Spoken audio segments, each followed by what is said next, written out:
So the dealing range high, dealing range low. Why is that a dealing range again? We took both sides, buy side and sell side out. What's the bias now? Bearish. All this range in here, we're looking for areas that anticipate a run back up into a premium. Short-term high, short-term low, it runs up into a premium here, it sells off. It creates relative equal highs. Sell side's taken here. So once it has taken the sell side here, what's the market likely to do? Revert back to buy side. Even though it's bearish, where's the buy side? Like a neon sign, relative equal highs.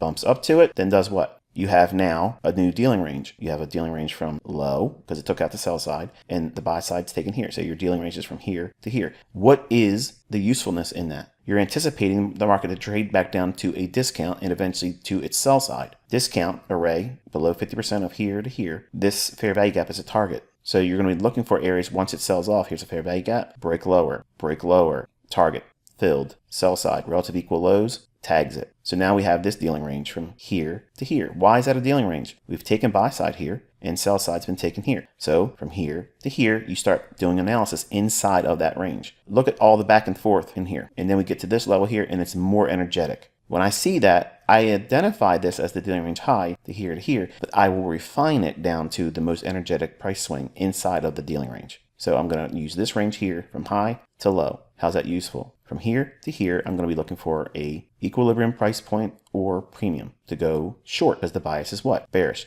I said we're entering a seasonal tendency here where we go into May where it's bearish. Did it deliver? Of course it did. Now, this gap here, we see it trade up into it here, sells off, comes up into it here, fails to go into it there. But look at all these opportunities where it could have filled in that gap, but it didn't. Broke lower. That indicates to me that this is a breakaway gap. Meaning it's going to most likely stay heavy and run where? In our bias. What's that direction? Lower. So we have sell side below here now. So we expect market's price to trade lower below that. It does so, and then keeps on trading lower and creates a short-term low here, rallies back up into a gap, drops down once more, takes sell side. So now buy side is where it's likely to revert back to. And from this high to that low, that's our focal point for our study. So inside this range, I want you to think about what you see. Study this, pause the video, make notes of it.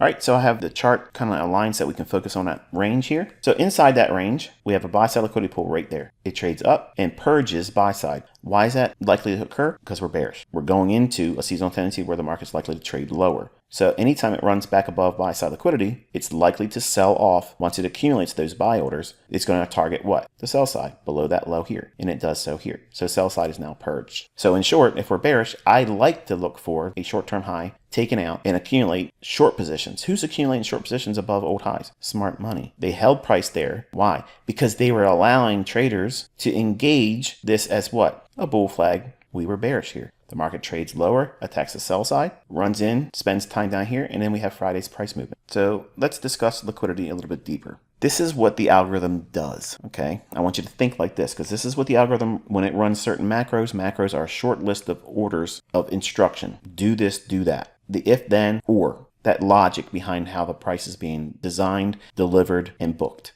We have now a dealing range. This low was taken out here. This high was taken out here. So now we have this high down to that low. How is that useful? So we're looking inside this range here. Okay, this is our specific dealing range. What do you see? Before I go further, wait a minute. ICT, you just said that's a dealing range. Right. These are relative equal highs. It went above into the fair value gap with this here. And we never were able to go higher. So I'm looking at that as that's the cap on the marketplace. And it's likely going to be a breakaway gap. That means it doesn't fill right away until it fulfills lower level objectives on price down here. So what do you see in here? Pause the video. All right, so we have this high to that low. Why am I picking this high? Because it has the most energetic price run away from it. It's the most recent one that has that energy going lower. The delivery of the candles moving away from it quickly. That's what I'm really getting at. So I'm framing it with the logic that this is likely to stay open, not rebalance, and the market's going to drive lower. So our range from here to here, that's what I'm measuring, and equilibrium is here. So above that level, this level here, what are we looking for? Well, we're looking for buy side. So I teach you to look at a range and define it in the scope of premium to discount. Equilibrium is here. And if we're bearish, we need the price to get to equilibrium or preferably higher than to go short. In this shaded area here, why did it not just simply trade back to that low and go lower? Why didn't it do that? Think.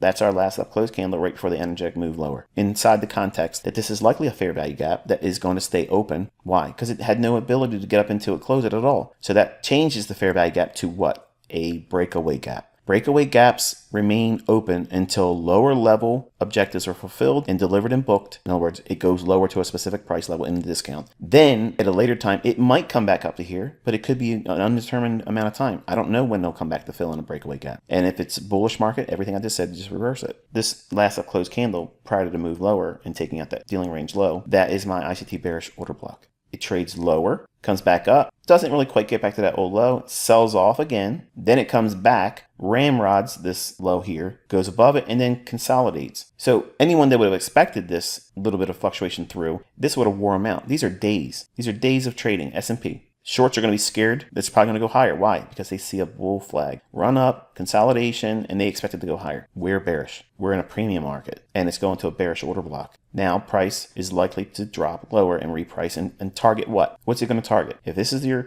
trade, what's it targeting? Well, think about what I taught on this YouTube channel, flagship pattern, the optimal trade entry. From high to low, 79%, 62% retracement levels. That's here. That's my optimal trade entry. So you can use targeting approaches where you put the fib on the bodies here and here, the lowest of the opener close and the highest of the opener close, and your projections down would be red in here. But we have a fair value gap that's left open, bearish order block, a dealing range that's been broken to the downside. The only thing we've done is retrace back into a short-term premium, and retail traders are going to see a bull flag. We're looking at it to go lower. What's it going to go lower for? Before we get into that, we have a short-term low that's taken here. So we had sell side here, and it starts to rally back up. What's it reaching for next? It's going to revert back to buy side. That's this here. That's why it's not going to go to simply that level and go lower. It's going to go deeper then to clear off all the buy side liquidity so that way it can absorb that buying orders and translate that to a short position for smart money. So the counterparty is the buy side being attacked here. So shorts in the smart money camp can then target that low down here. So we have buy side taken here. The sell side was taken here. So now the sell side changes to here because the dealing range is now defined by this low and this high because buy side was taken on this high, sell side was taken on this low here. So we have a dealing range here. How do we find that useful? We're bearish. So even though this is a fair value gap close to around the equilibrium between this low and this high, that simply would just be a partial. And we hold for what? Sell side to be attacked. But look closer in here. What do you see? Let's zoom in. So here is that area here. And inside this own area of shadedness, I've taken your attention to this short-term low here. So we have a short-term low here, and then it gets taken out, and then we have this low here, and it starts to rally up. Look close. Do you see that this is a swing low? Again, these are daily candles. They're not lower intraday charts. We have a low that takes out sell side here. Runs down, creates that low. One more smaller attempt to go lower than this day. It does. Then the following day, we open, trade down, and trade back up. This is a swing low on a daily chart. After we've taken out sell side below here, and we have a short-term sell side liquidity pool here, which it runs down into, and then creates a swing low. So we're in a discount inside of a discount.